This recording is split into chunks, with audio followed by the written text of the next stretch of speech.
Welcome back, or welcome if you're just joining us. This is the France 24 debate. We're reacting to remarks that the president of Egypt, Abdel Fattah al-Sisi, made in an exclusive interview with our channel ahead of visits to France and Italy. With us to talk about it from Cairo, Wael Eskandar, Egyptian journalist and blogger. Also joining us from Cairo, columnist Mona El-Tahawi. Here in the studio, political economy consultant Mohamed Elalfy. Let me ask you, Mohamed, Mona El-Tahawi, when you think back to 2011 and the overthrow of Hosni Mubarak, where is Egypt right now in relation to that? Is that question for me? Yes. Well, I think this is just the latest in a series of regimes. We have not gotten rid of the regime that was one of the original targets of our revolution. I think I've always maintained all along that we've replaced Hosni Mubarak with several newer versions of Hosni Mubarak. And if anything, I think Egypt under Sisi is even worse than the last years under Mubarak. So I think that we still have a really long way to go because we haven't dismantled that regime. And we also haven't created an alternative to it, by and large, because for a very long time, we were denied the ability to create that alternative. And as I mentioned earlier before the break, the current regime under Abdel Fattah al-Sisi continues to deny us that ability to create an alternative because while he complains about extremism, he's not allowing those of us who are not extremists to operate openly. When you see that political activity is banned on campuses, when you see the kind of repressive environment that exists in Egypt, when you see that protests are not allowed on the streets, it seems like a very, very darker version, a much darker and more repressive version of those last few Mubarak years. But I maintain, as somebody who's tenaciously optimistic and who believes in Egypt's right to freedom, that this is going to take a long time. We can't unravel 60 years of military dictatorship in just 3.5 years. It's going to take a long fight. And I think that we started that fight, but we still have a very long way to go. And as far as I'm concerned, Abdel Fattah al-Sisi and Mohamed Morsi, so one guy from the military and another guy from the Muslim Brotherhood, are two sides of the same coin, and that is authoritarian dictatorship or authoritarian regime. And what we need to create in Egypt is alternatives to those, where we're not constantly stuck between the military and Islamists. That's our challenge in Egypt. Lots of reactions coming in from viewers on Twitter. Rena saying, I've seen too many broken promises and lies in Egypt. No confidence. Is it true that Mohamed Morsi, the ousted president, and the current one, Abdel Fattah al-Sisi, they're two sides of the same coin, as Mona El-Tahawi was saying? No, I think she needs to re-study the situation again. It's not fair to compare between Mohamed Morsi, the extremist, the spy, and Abdel Fattah al-Sisi, the chief commander, the ex-chief commander of the Egyptian army, and now he's the current president. Now, for example, let's take an example. I agree with Wael Eskandar when he said yes, the situation in Sinai is very difficult. It's very difficult because yes, I do agree with him. The ex-governments didn't create plans to develop and to reconstruct Sinai. Yes, it's the responsibility of the ex-government, the responsibility of the ex-president Mubarak. Yes, this difficult situation in Sinai. And today, when they are creating a buffer zone around 1 kilometer, also to structure new city called Rafah City for those people again. But now, if that is the situation, a man is taking actions to solve problems, and others, if you will compare with a man is betraying the country and killing people with his extreme group. But if the people will insist to repeat, complaining, not working, I think we will not achieve what we are looking. All of us. Even if we are disagreed together in few points, all of us Egyptians, we need to see a good future for Egypt. All right, Hi. welcome another voice now to this conversation. Sorry for the delay. That's no Rush problem. hour. Let's Mohamed Harb of the Democracy in Egypt movement.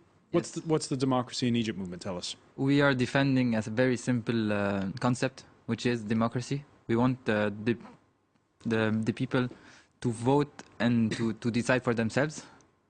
We want the army out. We want a very civil power. A moment ago, Mona El Tahawi saying how Sisi and Morsi are two sides of the same coin. At least I'm not defending a person. I'm defending a system. So we can decide. We can criticize Morsi. You can criticize Sisi. But the simplest way to do it is to actually to do the balance sheet and to see which one was the worst. I totally agree with Mr. Elalfy. We need to improve our country, and I think the people in the 30th of June did this point, demonstrate in the streets to have a better Egypt.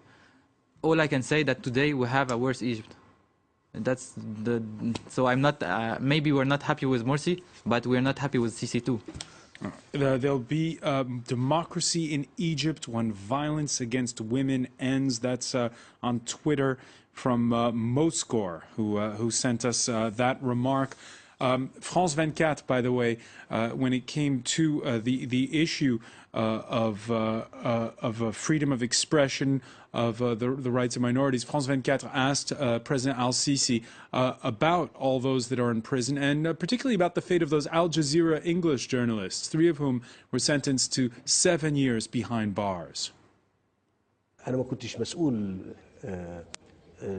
the time of the arrest of the journalists and their appearance before the judge, I did not have the power to take decisions about their situation. If I were president at the time, I would have decided, for the good and the security of Egypt, that the journalists would have to be expelled. So to put an end to this issue once and for all. Today you are in power. Do you intend to issue a presidential pardon?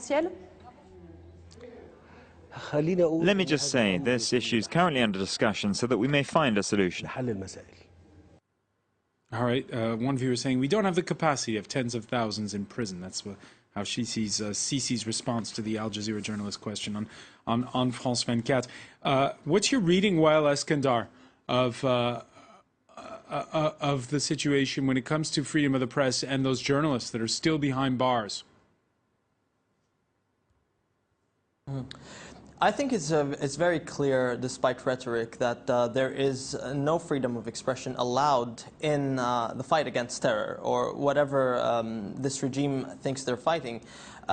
We've seen before that Bassem Youssef has been censored and a lot of directives as to what to say and what not to say. A lot of the anchors have been the satirical banned from appearing. Yeah. Bassem Youssef, the satirical... Yes, Bassem Youssef, the satirical TV presenter, like the Jon Stewart of Egypt. He's been censored, he's been banned, and he's not allowed to appear on Egyptian television. And just today, one of the singers, his name is Hamza Namira, his songs aren't allowed to be aired on the radio. And so basically this idea of freely expressing yourself, although it is there in the Constitution, it's not really present in everything that happens, like practically from the regime, including the protest law, where you're supposed to express yourself without any problems, but just by notifying. And this has been hampered down, and we have human rights defenders in jail, Ya Salem, for being spotted and somewhere near a protest anyway, and that's how extreme it is. When we're thinking about the Al Jazeera journalists, for example, the evidence provided was so flimsy, there was nothing to indict them. And I think that what we should really respect in Egypt is justice and not the judiciary, because so far we don't have that semblance of fair trials. And I don't think we also have this idea of freely expressing yourself, because everything is a threat to national security. And I think that the real threat to national security is suppressing all these peaceful voices. Mohamed Elalfy, do you agree? Let me ask, now you are talking in Egypt. Did anyone arrest you while you are talking? Of course not.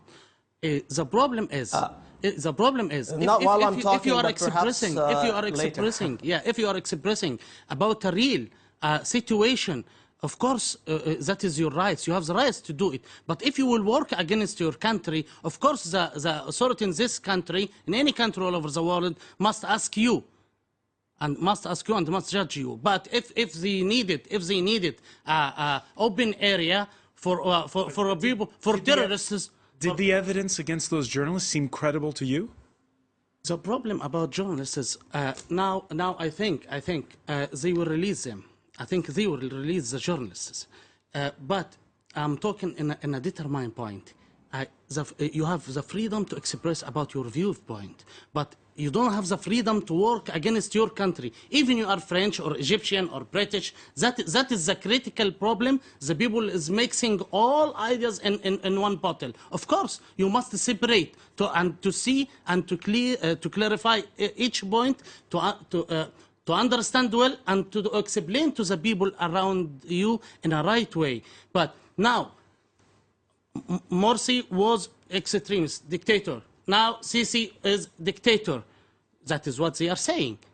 As Mona Tahaw said, of course, yes. Now we have to go to search for a third president in 2 years, and then the third one is dictator. When he was taking action to protect the country, they were talking about liberal ideas, about a huge democracy, and then the extremists putting bombs everywhere inside the country, and they will say, oh, of course, the administration doing it to stop the people, to stop them, of course, to arrest them. Of course, that's a kind of craziness, kind of non-acceptable talk.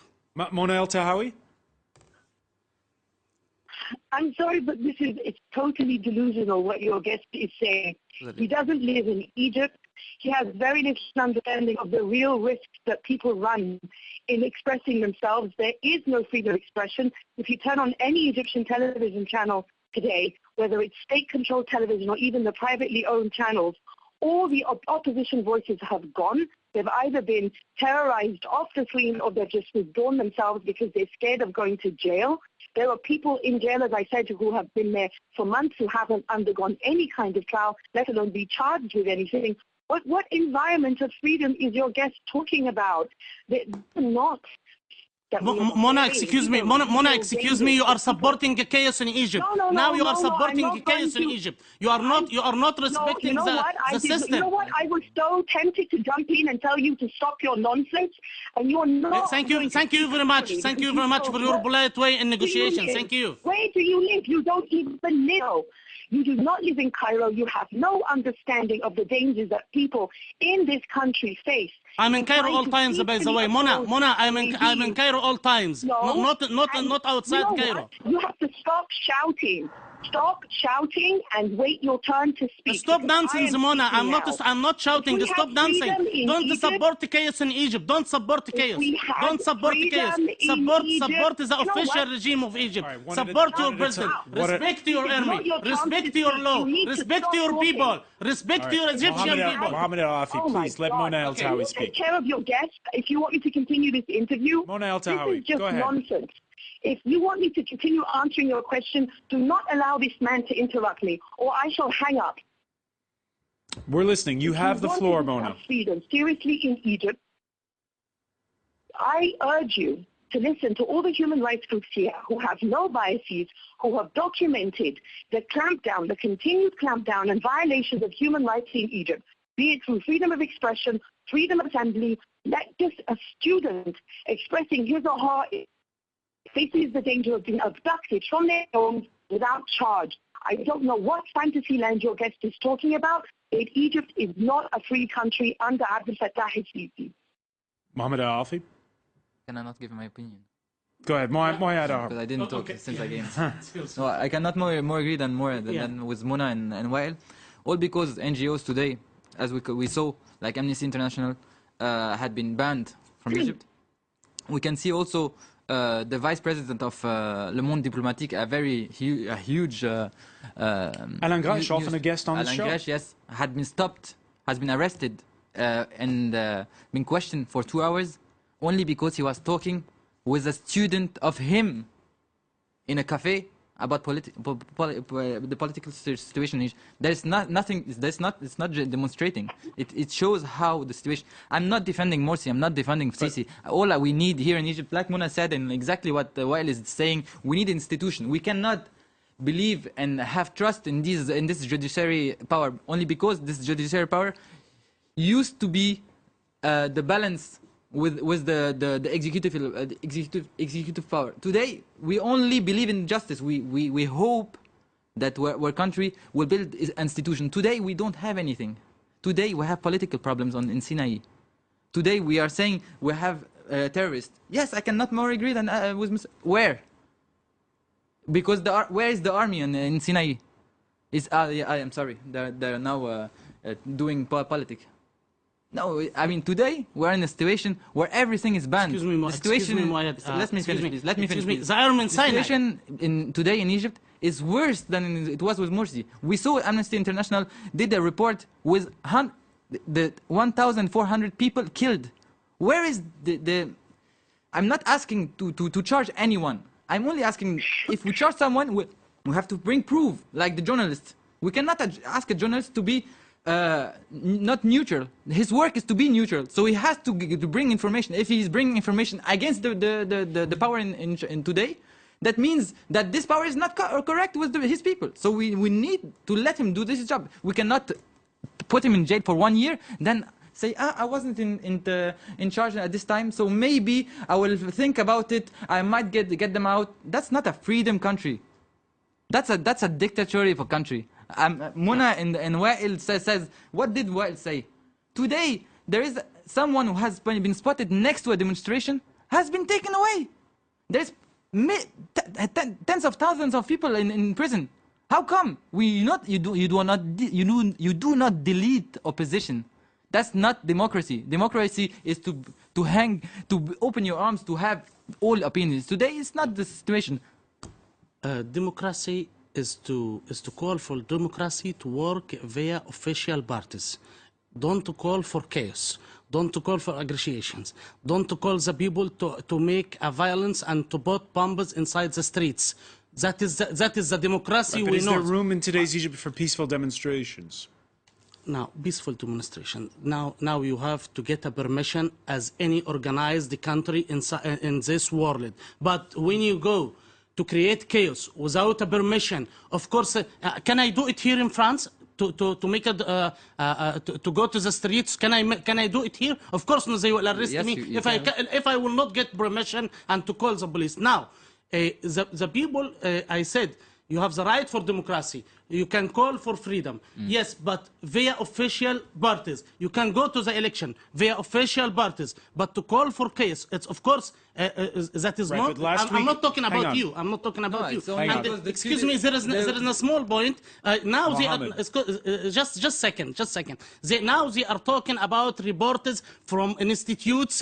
These institutes, you can put under all these names black marks, because most of these reporters from institutes financed from CIA. Now they are calling for reports from these institutes and say human rights. What kind of human rights? Do you agree to destroy your country? I don't know what you're referring to. All I see is last week there was an anniversary of Crackdown just off of Tahrir Square. Riot police moved in to prevent people from showing up and moving and peacefully demonstrating. I mean, what do if I do need a permission to demonstrate, and I do demonstrate here in France, you do not need a permission. The permission you give it only to be protected by the police, so you can go and demonstrate in the street without a permission. The only thing is that you ask a permission to demonstrate against the people who is giving you the demonstration permission. It's quite impossible. They won't give it to you. Now, if you will talk today, about let me finish. You finish. No. You finish. The peaceful demonstrations. The peaceful demonstration. Be polite. The peaceful demonstration is to cut roads. The peaceful demonstration. Please intervene. No. The peaceful demonstration is to cut roads. The peaceful demonstration is to attack the official buildings. You're doing like Mubarak said. Anything against anything you want to do, if it's not correct with us, it means chaos. All right, So one comment on Twitter from Lugogan. Egypt's a perfect example of a revolution without thinking. It ends in disaster. Egypt is not a democracy. Well, Eskandar, give us some good news on that front. Are there any prospect for things to improve? If you, what would you say to that viewer? Unfortunately, I do agree with the viewer that things have taken a turn to the worse. The problem is that you can't have it both ways. You can't, claim that you're a democracy with empty rhetoric and have a president that has the legislative powers, and the executive powers, and more recently by declaring all of Egypt under the, all the streets and the bridges under military, as part of the military properties. Now he has judiciary, authoritative power as well. And so you can't actually claim that you're trying to do all these authoritative measures in the name of national security and then also claim there's freedom of expression. You have to choose one or the other. Either you're taking dictatorial decisions to safeguard the nation's interest at the expense of human rights, or you're going to be a democracy. And sadly, it's the former. We understand, though, that there are pockets of resistance that do not accept this mode of operation. But I think there's no good news, because this kind of a policy will fail eventually, but it will be at a very high cost. And I don't think that the supporters of the regime today understand how much we're going to have to pay when things reach some sort of collapse because of these kind of injustices. I'm hoping that there's a U-turn somewhere, that there's more respect for human rights and law, actually, and there's less impunity for policemen who actually get away with murder, actually torture, murder, and sexual assault as well. And if this changes and there is some kind of accountability, then there's hope. But as long as these practices are not just practiced, but endorsed by people with the national security rhetoric, I'm afraid there's very little hope. All right, we're going to leave it there. I want to thank you, Wael Eskandar, for joining us from Cairo. I also want to thank Mona El Tahawi, and here in the studio, Mohamed Elalfy, Moayed Arab. Stay with us, because our Media Watch segment is next.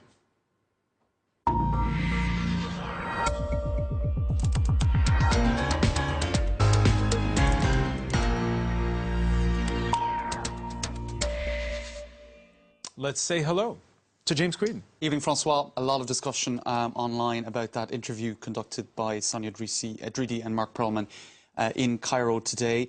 And indeed, I suppose one of the aspects that did get quite an echo online is the possibility of the release of the jailed Al Jazeera journalist. You can see it was breaking news on our website for much of the day. And a day count under the hashtag Free AJ Staff, which is an online campaign started by colleagues of the journalists at Al Jazeera, which really worked very, very well in keeping the issue under the media spotlight with a day count such as that. Good news for journalism, if true, says David Weiner in reaction to that. You also had a Twitter account, Free AJ Staff, that was tweeting regular news and updates about that, as well as very well-designed sort of buzzy catchphrases. Journalism is not a crime being another that was put forward very frequently. Even other journalists getting involved as well, such as some at Channel 4 News, Alex Thompson. You can see that day after day after day, he took a selfie and put it up online. This as well, a reference to that slogan that journalists, I suppose, just doing their jobs shouldn't be silenced. So very much across the board effort to maintain that issue under the spotlight, and indeed some hope that things might be moving forward today based on that interview, Francois.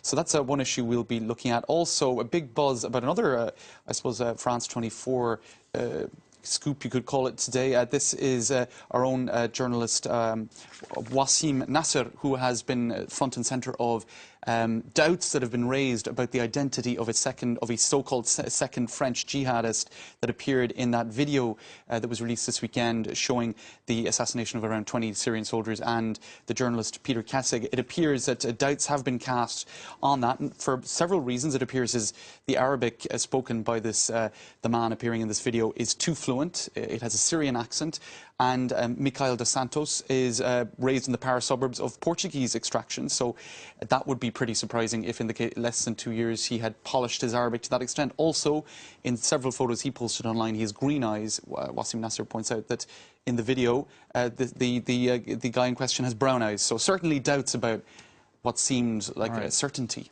And the digging going on online. James Creedon, many thanks. I want to thank our panel once again. Thank you for being with us here in the France 24 debate.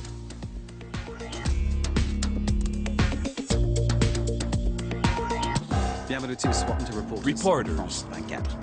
Can France's far-right National Front build on its success in this year's municipal elections? Can the party's record number of mayors pave the way for success in the next presidential ballot? Henin-Beaumont, Fréjus and Béziers are 3 towns where the National Front is now in power. It says it's determined to govern in the interest of the people, but France will judge on their performance. Is the National Front up to the task? Reporters on France 24 and France24.com.